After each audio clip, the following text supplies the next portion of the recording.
মুখে আমরা যতই বলি না কেন আমরা সভ্য সমাজের মানুষ, বাস্তবে কিন্তু হাজার হাজার বৎসর পিছনে ফেলে আসা সেই আদিম অন্ধকার কুসংস্কারাচ্ছন্ন সমাজে আমরা এখনও নিমজ্জিত।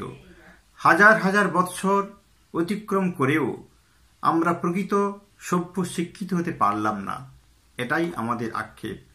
তাহলে কবে আমরা গড়ে তুলব প্রকৃত সভ্য আদর্শ সভ্যতা? আসুন পুরো কবিতাটি শোনার অনুরোধ রইল। কবিতার নাম এসো আদর্শ সভ্যতা গড়ি।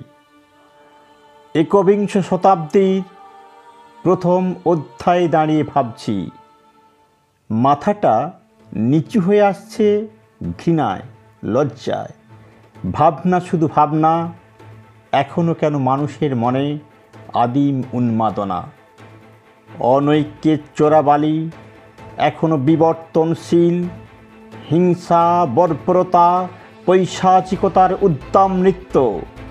ঘুরছে কি সভ্যতার চাকা? এখনো কেন অন্ধ সমাজ কুসংস্কারে ঢাকা? বাইরে প্রলেপ দেওয়া রঙের বাহার, সভ্যতার সাজ আপাত ভারী চমৎকার। এ কেমন মহড়া? কেন এ সাজানো সমাজ বারুদ স্তূপে গড়া?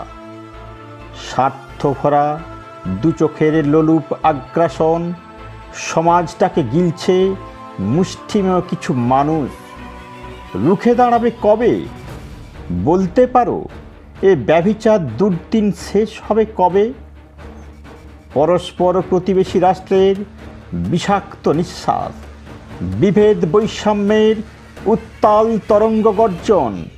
কোথায় গেল সাম্য মৈত্রী? এখনো কেন ধ্বংসের খেলায় দুলছে ধরিত্রী? আদিম যুগ থেকে অনেকটা হেঁটে এসেছি, এক পা এগিয়ে দু পা পিছিয়ে যাচ্ছি এখন। কেন এমন মিথ্যা জয়যাত্রা?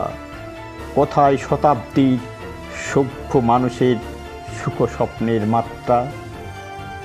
এক এক করে বহু শতাব্দীকে আমরা উপেক্ষা করেছি।